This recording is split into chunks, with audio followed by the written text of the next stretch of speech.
ہر انسان کبھی نہ کبھی یہ ضرور سوچتا ہے کہ موت کے بعد کیا ہوتا ہے۔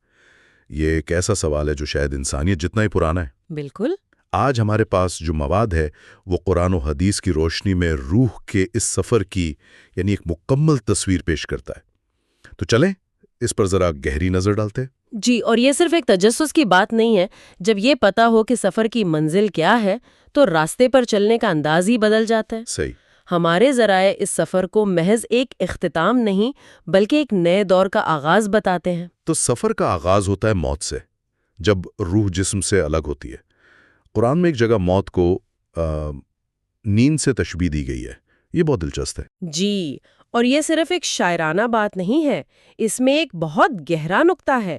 آیت کے مطابق اللہ اس کی روح روک لیتا ہے جس کی موت کا فیصلہ ہو، اور جو سو رہے ہوتے ہیں ان کی روحوں کو ایک وقت تک کے لیے واپس بھیج دیتا ہے۔ اچھا، یعنی اس سے اللہ کا مکمل اختیار ثابت ہوتا ہے؟ بالکل، زندگی اور سانس ہر لمحہ اسی کے اختیار میں ہے۔ نیند گویا ایک چھوٹی موت ہے، ایک روزانہ کی یاد دہانی۔ اور ایک مومن کی روح کے نکلنے کا جو منظر ہے وہ تو بہت ہی کہنا چاہیے پرسکون بیان کیا گیا ہے۔ جی، ایک مشہور حدیث میں ہے کہ فرشتے سفید ریشم لے کر آتے ہیں اور روح سے کہتے ہیں کہ اللہ کی رحمت کی طرف چلو، اور روح وہ مشک کی بہترین خوشبو کی طرح نکلتی ہے۔ اور دیکھیں، اس میں ایک گہرا نفسیاتی پہلو بھی ہے۔ یہ تصور موت کے خوف کو ایک بامعنی زندگی گزارنے کی ترغیب میں بدل دیتا ہے کہ آپ کا انجام اصل میں آپ کی زندگی کا ہی عکس ہوگا۔ صحیح بات ہے۔ اچھا، تو روح جسم سے الگ ہو گئی، یہ ایک بہت بڑا مرحلہ ہے، لیکن سفر کا انجام نہیں۔ اس کے بعد ایک نئی دنیا شروع ہوتی ہے، برزخ۔ یہ کیا ہے؟ کیا یہ صرف ایک انتظار گاہ ہے؟ برزخ کا لفظی مطلب ہے پردہ یا آڑ۔ قرآن میں ذکر ہے کہ مرنے والوں کے آگے قیامت تک ایک برزخ ہے، لیکن یہ صرف ایک خالی انتظار گاہ نہیں ہے۔ تو پھر وہاں کیا ہوتا ہے؟ یہ ایک ایسی جگہ ہے جہاں انسان کو اپنے اعمال کے ابتدائی نتائج نظر آنا شروع ہو جاتے ہیں۔ قیامت کے بڑے حساب سے پہلے کا یہ ایک انفرادی مرحلہ ہے۔ اور ان ابتدائی نتائج میں کیا فرق ہوتا ہے؟ مطلب مومن و گناہگار کے لیے؟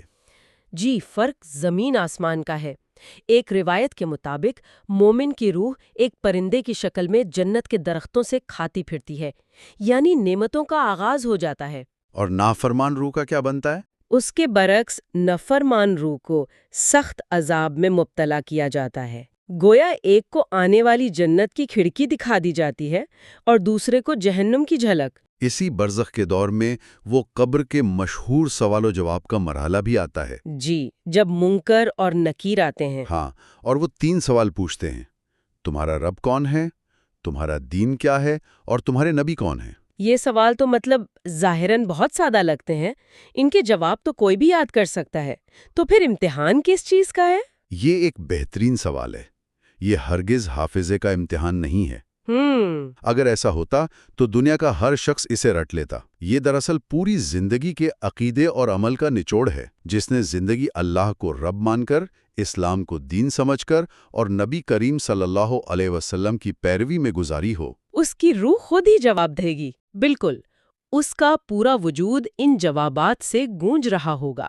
یہ جواب زبان سے نہیں، کردار سے نکلیں گے، اور انہی جوابات کی بنیاد پر قبر یا تو جنت کا باغ بنتی ہے یا جہنم کا گڑھا۔ تو برزخ کا یہ دور چاہے نعمتوں میں گزرے یا عذاب میں کب تک چلتا ہے؟ یہ دور اس وقت ختم ہوگا جب قیامت قائم ہوگی، اور اس کا آغاز سور پھونکے جانے سے ہوگا۔ قرآن بتاتا ہے کہ پہلے سور پر ہر چیز بے ہوش ہو کر گر جائے گی، ایک عالمگیر خاموشی، جی، سوائے ان کے جنہیں اللہ چاہے۔ اور پھر جب دوسرا سور پھونکا جائے گا تو سب کے سب زندہ ہو کر کھڑے ہو جائیں گے۔ ان 2 سوروں کے درمیان کتنا وقفہ ہوگا؟ اس بارے میں ایک حدیث میں لفظ 40 ملتا ہے، لیکن راوی خود کہتے ہیں کہ انہیں یہ یاد نہیں کہ 40 دن کہا گیا تھا، 40 مہینے یا 40 سال۔ اس میں بھی ایک حکمت ہے۔ اچھا، کہ آخرت کے پیمانے اور وقت کا تصور ہماری اس دنیاوی سمجھ سے بالکل الگ ہے۔ دوسرے سور کے بعد سب کو دوبارہ اٹھایا جائے گا۔ یہاں وہی بنیادی سوال کہ جب جسم مٹی میں مل چکا تو دوبارہ کیسے بنے گا؟ جی، اور اس شک کا جواب قرآن بہت واضح طور پر دیتا ہے کہ جس نے پہلی بار بنایا وہ دوبارہ بھی بنا سکتا ہے، بلکہ وہ تو انگلیوں کے پور پور تک ویسے ہی بنانے پر قادر ہے۔ اسی سلسلے میں وہ ایک حیران کن تفصیل حدیث میں ملتی ہے، عجب الذنب کے بارے میں۔ جی، دمچی کی ہڈی۔ روایت کے مطابق انسان کا پورا جسم مٹی میں گل جاتا ہے سوائے اس ایک ہڈی کے، اور اسی ہڈی سے انسان کے جسم کو دوبارہ بنایا جائے گا۔ یہ بات تو واقعی حیران کرنے والی ہے کہ پورا جسم فنا ہو جائے اور ایک چھوٹی سی ہڈی باقی رہے۔ بالکل، لیکن اس کا اصل مقصد کوئی سائنس کا سبق دینا نہیں، بلکہ اللہ کی قدرت کا ایک علامتی اظہار ہے۔ یہ بتانا ہے کہ تمہاری پہچان کا بنیادی جوہر محفوظ ہے، اسے فنا نہیں۔ جیسے ایک بیج سے پورا درخت اگتا ہے۔ بالکل ویسا ہی، اسی بنیادی جز سے تمہارا وجود دوبارہ تشکیل دیا جائے گا۔ نئے جسم ملنے کے بعد تمام انسانوں کو حضرت آدم سے لے کر آخری انسان تک ایک ہی میدان میں جمع کیا جائے گا، میدان حشر۔ یہ تصور ہی کتنا بڑا اور ہیبت ناک ہے۔ جی، اور یہ اجتماع عظیم مساوات کا دن ہوگا۔ قرآن کہتا ہے کہ ہم ان سب کو اکٹھا کریں گے اور کسی ایک کو بھی نہیں چھوڑیں گے۔ اس دن کوئی بادشاہ، کوئی غلام نہیں، کوئی امیر، کوئی غریب نہیں، سب برابر کھڑے ہوں گے، صرف اپنے اعمال کے بوجھ کے ساتھ۔ تو حشر کے میدان میں جمع ہونے کے بعد اصل کارروائی شروع ہوتی ہے، حساب کتاب کی۔ اس کے بھی کئی مراحل ہیں۔ سب سے پہلے اعمال نامہ۔ جی، اور یہ کوئی عام کتاب نہیں ہوگی۔ آج کی زبان میں سمجھیں تو یہ آپ کی پوری زندگی کی ایک ایسی کلاؤڈ ریکارڈنگ ہے جسے ڈیلیٹ نہیں کیا جا سکتا۔ ہر چیز اس میں درج ہے۔ ہر نیت، ہر عمل۔ قرآن کہتا ہے کہ جس کے دائیں ہاتھ میں یہ اعمال نامہ آئے گا وہ خوشی سے پکارے گا کہ آؤ میرا نامہ اعمال پڑھو۔ وہ فخر سے اپنی زندگی کی کہانی سب کو دکھانا چاہے گا۔ جی، لیکن کیا صرف عبادات کا ہی حساب ہوگا، جیسے نماز، روزہ؟ نہیں، حساب پوری زندگی کا ہوگا۔ ایک حدیث کے مطابق کوئی شخص اپنی جگہ سے ہل نہیں سکے گا جب تک اس سے 4 سوال نہ پوچھ لیے جائیں۔ وہ 4 سوال کون سے ہیں؟ پہلا، اس نے اپنی عمر کہاں گزاری۔ دوسرا، اپنے علم پر کتنا عمل کیا۔ تیسرا، مال کہاں سے کمایا اور کہاں خرچ کیا۔ اور چوتھا، اپنے جسم کو کس کام میں استعمال کیا۔ یعنی ایک مکمل لائف آڈٹ، وقت، علم، پیسہ اور صحت۔ جی، ان 4 بنیادی ستونوں کا حساب دینا ہوگا۔ اس کے بعد میزان یعنی ترازو کا مرحلہ آتا ہے۔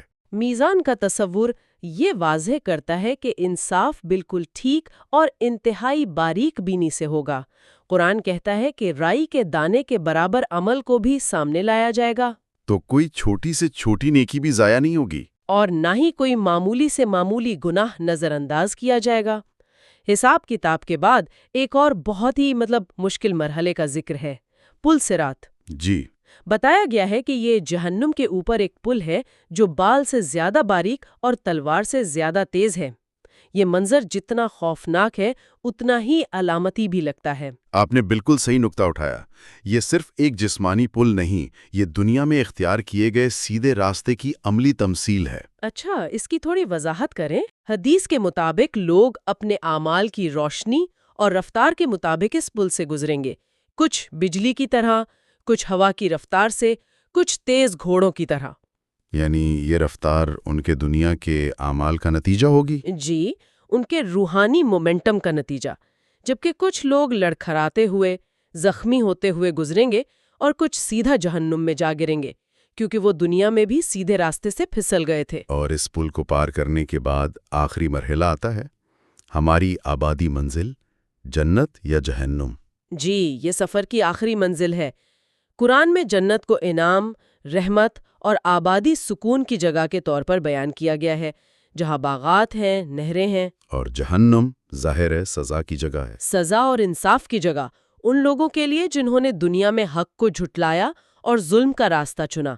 یہ دونوں جگہیں انسان کے دنیاوی اعمال کا ہی منطقی نتیجہ ہے۔ تو اگر ہم اس پورے سفر کو سمیٹیں تو یہ موت سے شروع ہوتا ہے، پھر برزخ کا عارضی قیام ہے، پھر قیامت کے دن دوبارہ اٹھنا، حشر کے میدان میں جمع ہونا، اعمال نامے کا ملنا، حساب کتاب، میزان پر اعمال کا تلنا، اور پھر پل صراط سے گزرنا اور آخر میں اپنی آبادی منزل تک پہنچنا۔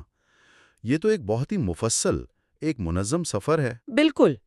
اور اس پورے بیان میں جو مرکزی خیال بار بار سامنے آتا ہے وہ دنیاوی زندگی کی جواب دہی کا ہے۔ اکاؤنٹیبلٹی۔ اکاؤنٹیبلٹی، صحیح۔ ہر عمل، ہر سوچ، ہر نیت، چاہے وہ کتنی ہی چھوٹی کیوں نہ ہو، اس کا حساب ہونا ہے۔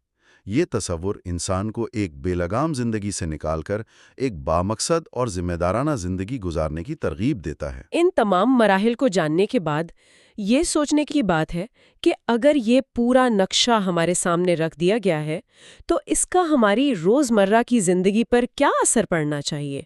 یہی تو سب سے اہم سوال ہے جو ان ذرائع کو پڑھنے والے کو خود سے پوچھنا چاہیے۔ یہ علم محض ایک معلوماتی ذخیرہ نہیں ہے، یہ تو زندگی گزارنے کا ایک لائحہ عمل ہے۔ واقعی، ان ذرائع کے مطابق دنیا کی زندگی آخرت کی تیاری کا ایک موقع ہے، اور یہ سفر کا نقشہ ہمیں بتاتا ہے کہ تیاری کن چیزوں کی کرنی ہے۔